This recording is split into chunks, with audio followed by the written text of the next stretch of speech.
Sanibonani, hello emakhaya. Igama lami nguTimothy Sibongiseni Mtsweni, director yecompany ebizwa ngokuthi Success Cravers Pty Ltd. Company le eyenza innovative manufacturing. Basically, si manufacture ama quadricycles, pedal quadricycle as well as ama swing chairs. uSibongiseni ukhulele epelo ebetal but ngokuvela uvelele endaweni abathi iAlbion mine. Ngiqale isikolo eMzinoni eBetal primary bizwa ngokuthi Imbekezelo, and I moved to eVukanini whereby ilapho ngicomplete khona ama standard ami se primary. Then I went to a high school eDinkosi. Growing up ngikhuliswe umama, ubaba uhambe sina ngina 7 years.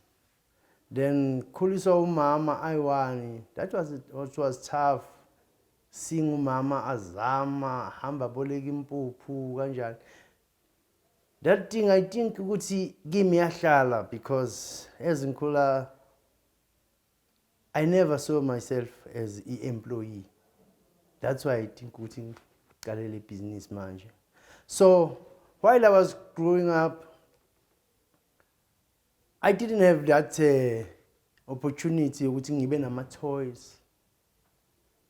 I had to create my own toys out of itina and made my imaginary toys because my mom could not afford ukuthi angithengele ama toys. So ukuzakhela ama toys from ama wire and ama bricks and stuff. So it's whereby I think you invent nje izinto kuqale lapho from the younger age. Then from then until manje, vele I don't think of mangibona something ukuthi that thing ithengiswa apha. I'm thinking how can I take that thing ngiyifake ubumina than ukuthi ngiyoyithenga lapha. Okay, I don't say I don't buy at all, but I do. So growing up umama anginakekela angihambisa isikolo, which isikolo besabhadalwa leso sikhathi wawujikisa ubuyele ekhaya. Fortunate abantwana bamanje, you don't pay school. Please ngicela nifunde niyimisele esikolweni and do not just study ukuthi after matric you will be like izinto zizozenzakalela. Akuna employment. We are the future, so we must create employment as well as while you are still thinking of uqala business lapha ekhaya. It is all in your hands. You don't have to ukuthi depend ukuthi you need umuntu anibhadale. So going back to ukukhula kwami, I went to a high school of which 18 Nkosi High School esemzinoni Betal. Ngifunde khona while I was having only one shirt and only one trouser. Funda ngasingenela ama science expo. Ngingenela ama science expo I came up with the invention of a quadricycle, but back then I converted Popeye, of which was a wire rod Popeye, then I covering on a plastic a pedal. So I didn't want to use that same concept, so I added Popeye by 2, of which I didn't think, I just did it. But the teacher in science was so amazed because they were not single. They were not like pedaling on the same speed. The other one was lazy because so suddenly the teacher called me aside. How did you come up with this invention? How? Invention. Wow. So I noticed, no, I've got an invention there. Okay. Being poor, coming from a poor background, then not having money, I had to forget about it. Complete school. I got my first job as Steenmuller, whereby I was an assistant mechanic. I don't know of ukuthi inte kimi or kanjani the managers of the company and supervisors didn't like me because they were sending me from pillar to post. So young kataza le nto le of which young encourage to take my first license. Ngase by assistant mechanic. I took my first license. Then mangsathi first license. Luckily kwavuleka umsebenzi we storeman. I applied and failed. I went back and studied for Microsoft Word, Microsoft Office, yeah. Of which after while I was still working there, mangbuya certificate, luckily then I got the job. It was storeman. I worked as storeman from 2009 up until 2012, whereby nami ngasengikhathele ukuthi no. Abangiphathi kahle lapha emsebenzini, because you know when you are working making millions for someone then akunika 250, it's not fair at all. That's why I'm saying fundani. So Temangilo 2012 I applied for apprenticeship under the same company, Steinmuller, of which apprenticeship was welding.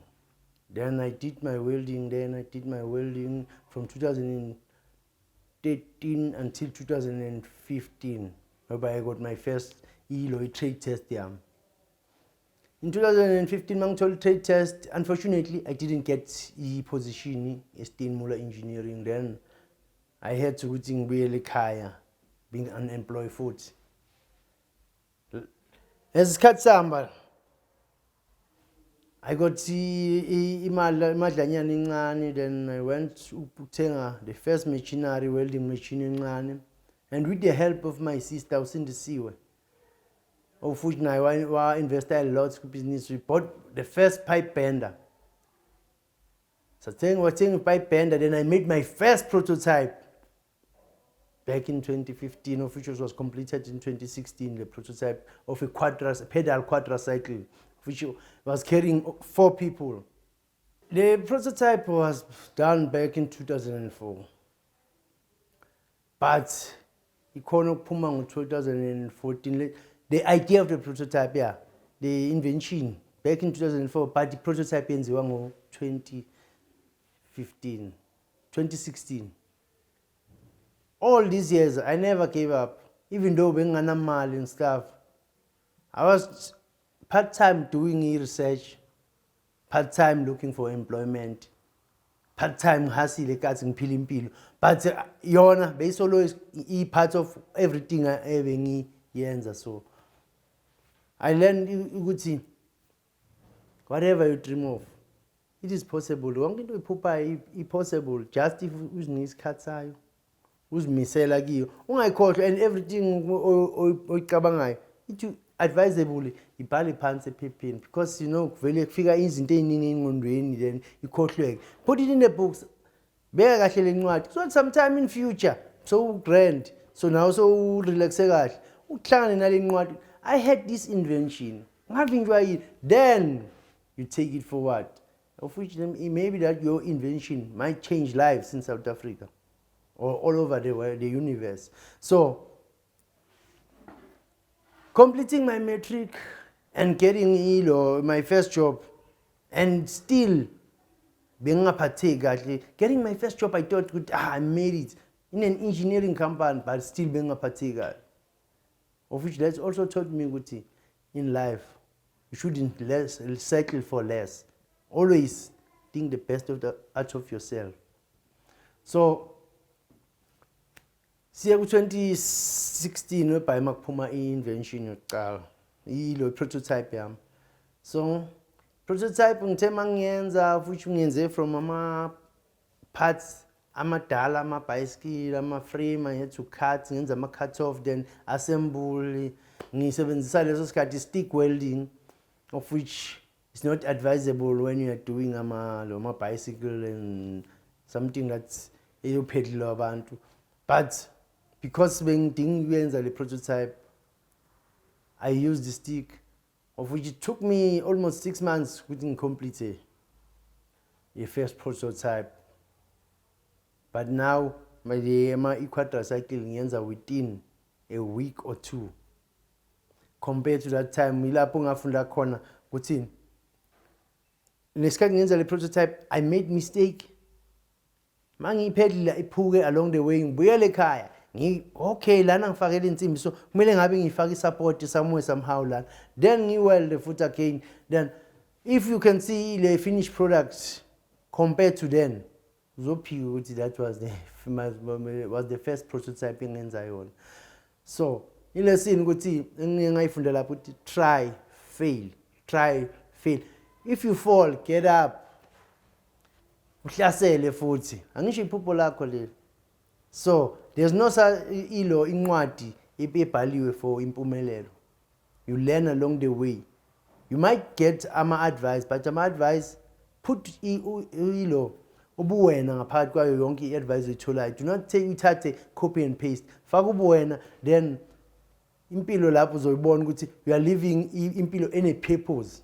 You are not just living just to fulfill ukuthi no I'm living. So after finishing ilo prototype yami qala to by nabo NYDA bang recognizer. They funded me 50,000. I went to a competition of Celsi hangman, of which I was eliminated on the last 50 out of 3,000 participants. Which but bang explain no. I'm not prototype yami is made out of a backyard. I should have maybe consulted with nama engineering company and stuff because that competition very big. But so by now no, this thing is big. I shouldn't give up like that. I should go to look for umsebenzi. No. I should always focus with make success out of the invention. Then after Celsi young man, I got an opportunity with Sasol. Siyazenzela youth in business whereby senza 6 months training. Ngathola ama certificate nakhona. After Celsi, after Sasol, then I was part of SAP Tolwana enterprise program, of which lapho imentor yami uSezanele Zondi. I always call her Miss Nelly Spade because that lady what believe me whereby mina benginama doubts and told me would no. Lento le ungayikhipa uyifake emazweni if you just believe. So what I will lesson engifundile out of all that ukuthi do not run the race on your own. If you want to go fast, go on your own. But if you want to go far, accompany with the people who have the same vision now, then you will go far. But if you want to go fast, then you can go on your own, but you'll go just a distance enganyana. So after that, ngangena a center, whereby a center helped me and a lot. I won a competition. They gave me 30,000. They put me on their page. They gave me a workshop at the center. I've got a workshop just like Makelwan by producer. I'm a manufacturer, I'm a quadricycle, I'm a swing chairs and other little welding works. So I would advise you from around Gert, Sibande. They must use this the incubation center. You must come to 12 Colonel Road, Ivenda, Mpumalanga. And abuse abantu. Use them. They are here to be used. So if you have 10 doubts, you won't get the opportunity. So if you come here, lama business advisor akhona la Zinitha, Unkululeko, so blessing. Use them. Use them, call them, send them emails, come and visit them. Definitely, uzoyibona into oyifunayo ngebusiness lakho soon iyenzeka. So, getting a space lana incubation center helped me ukuthi ngibe na manje ne location whereby customer malifuna ukuzongivakashela or lifuna ukuzoviewer. At least in a proper location, not in a backyard. I can keep products for as EDE or display item like hang chairs as well as quadricycle khona ngale workshop. So my customer amanya believe ukuthi they first want to see it before bangafaka i-order. So manje it's easy for them with bang access it and babone in a space which I'm working in a proper space and I'm not like advertising go Facebook like I'm a scammer akhona go Facebook and stuff, but a proper business. So what I would advise and what I've learned kulogo ukuthi do not be comfortable ukuthi you are working from home, because our customers are maybe they are not comfortable good when you are working from home while when self comfortable. Try to understand ukuthi market yakho ikudinga ukuthi operate kuphi and operating ngamapha amalanga, because ama customer they prefer coming to viewer izinto during weekend, of which during weekend most of the time we're not working. My customer after 5, then kumele kube ngukhona uku-adjust ukuthi no, make your customers angaza ajike sitini ukuthi sesilawo hayi mina sengishayisile. No, try to share nama customers akho about business lakho more information as much as possible, then lapha you will be running on a smooth lane, angeke uhlangane nama harms. So kule center I went to boot camp, I went to an illustrate, which I don't think ukuthi before this bengizolithola such an opportunity. So what I'm emphasizing la ukuthi if you get an opportunity like an incubation center, search about them and uwasebenzise, ungathi ngoba mhlambe namuhla ufikile wanganakeki or kusasa ufike 3 days wanganakeki then you give up. Come back again, because after so achievile you will be like kuyoba yiyo le history kodwa ukuthi hey lapha ngagogoda kayi4 ngase nginyaka ngise kwesi5 kwakhani ngivuleleka, but buka la ngikhona. But if you give up on your first move, then umunye afika kokoda emva kwakho and bese bathi bazovulela wena akokoda athole le opportunity, then swebhayisi sizokhala sithi ama connection labantu laba bayakhethana. But esingaka understand ukuthi asilo asifanani sibantu. Sometimes you have to work harder than me, or I have to work harder than you ukuthi mina ngi-achieve. So ungazicompare most of the time, try to be yourself and unga give up until you take your last breath emhlabeni.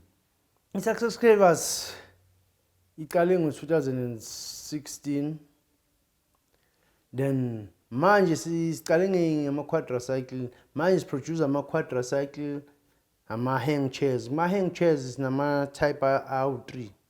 We've got this single, of which it's a cocoon shape, ne-double cocoon shape. We've got the banana shapes, of which ile hlala swimming pool. Yeah. So konke lokho it was through ilo ukuzimisela noku-researcher nokuthi ngiphume ulo ufuna ilo usizo. I wouldn't have achieved lokho senginako manje if nginomuntu engizomblame ukuthi ngine-excuse yokukhala ukuthi bavalile amathuba kanjani. No, izinto lana ngaphandle ziyenzeka and it's possible just nje if umuntu azimisele. And I'm proud to say I'm paying abantu abawu4 ecompanyini ngibabhadala la. I'm proud. Khona wakhe imicamelo, khona we-shooting. I-Success Cravers saying air day service whereby they were using drones and cameras ukwenza ama-video. So i-Success Cravers visuals. Then the other two a workshop where we're producing in team steel products, hang chairs as well as quadricycle. So I'm making a difference now, somewhere somehow. So if mhlambe ngingahlala ekhaya then and went to kuyokhala ukuthi ngifuna umsebenzi, then ngabe ngivalele omunye umuntu lapho ngabe use that opportunity. These guys lawo engisebenza nawo ngabe nawo mhlambe lapha estradini afuna umsebenzi, but now they got umsebenzi, and they know at the end of the day they're getting paid. So that's what I'm proud of, and I'm always praying and always that thinking ukuthi I shouldn't be feeling like mhlambe mina ngingqono ukudlula omunye umuntu kanjani. No, I'm just a normal guy like anybody from eKati, but I took the stand with no, I'm not gonna let the way South Africa or our location ethu a structure ngayo, whereby there's only one road from a town to a location. Nengondo yami be one way ukuthi indlela vele elokishini yofuna umsebenzi. No, I took a stand and created my own way with no. I mean, I'm not going to go hamba kuliyo le ndlela lebeki ukuthi ekseni kumele kuvuke. I have to create with whereby abantu bazoza kimi bafune kimi umsebenzi. So actually the logo, if youth yethu ingathatha nje ikusebenzise kakhulu, we've got ama guys anama talent la ngaphandle, while now they are smoking open all those drugs.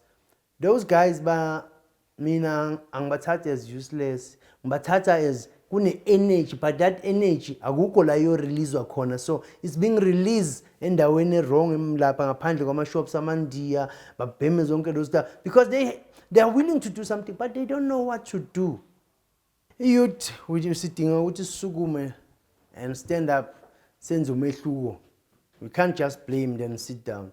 So mawufuna ukuthinta ulo Timothy Sibongiseni Mtsweni, ungamthola kunazi number, both WhatsApp na call 0794153566 0794153566. Okay, ku email ngangithola ku sibongiseni8787@gmail.com, sibongiseni8787@gmail.com. Then you can get me futhi ku email sibongiseni@successcravers.co.za, sibongiseni@successcravers.co.za. While mawufuna mhlawumbe ukufaka ama-query toward the products and stuff, you can also forward it to info@successcravers.co.za, info@successcravers.co.za. Yeah, also available ku Facebook, Timothy Sibongiseni Mtsweni, and also Sibongiseni Mtsweni.